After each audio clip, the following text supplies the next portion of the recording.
বাবামশাই, আপনি শর্তগুলো ভালো করে পড়ে নিন। এখানে সব দেওয়াই আছে। এই কিন্তু পাকা খসড়া, মায়ের নামে সব দেওয়াই আছে।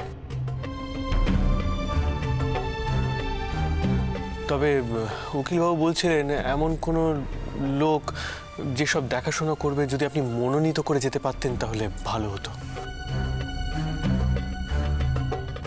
তবে কি পদ্ম যা বলেছিল সেটাই সত্যি? মথুর সত্যি বাবা মশাইকে পরামর্শ দিচ্ছে তার স্বার্থ অনুযায়ী উইল তৈরি করার জন্য? বাবা মথুর, বলছিলাম আলাদা করে আবার কাউকে মনোনীত করে যাওয়ার কি প্রয়োজন? সকলে তো জানে তুমিই দেখাশোনা করবে।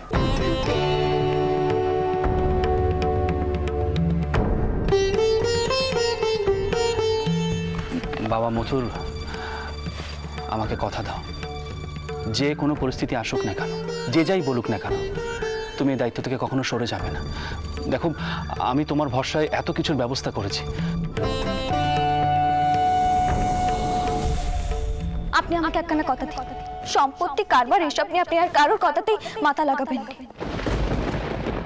কি হলো বাবা মথুর? বাবামশাই, আমার মনে হয় আপনার যা মনে নিচ্ছে আপনি উইলে লিখে যান। মানে ভবিষ্যতে হয়তো এর জন্য ভুল বোঝাবুঝি হতে পারে।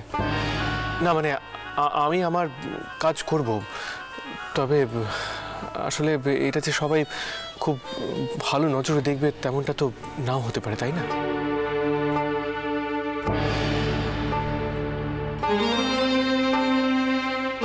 যদিও আমার মনে হয় তাড়াহুড়ো করে এসব বিল তৈরি করার কোনো প্রয়োজন নেই, তবু আপনার যদি মনে হয় এই কাজটা করা উচিত তাহলে সেই কাজটা সম্পূর্ণ করাই শ্রেয়।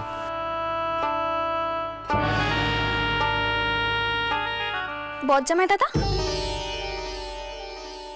আপনি ঘরের বাইরে দাঁড়িয়ে আছেন কেন? ভেতরে চলুন। নে কে?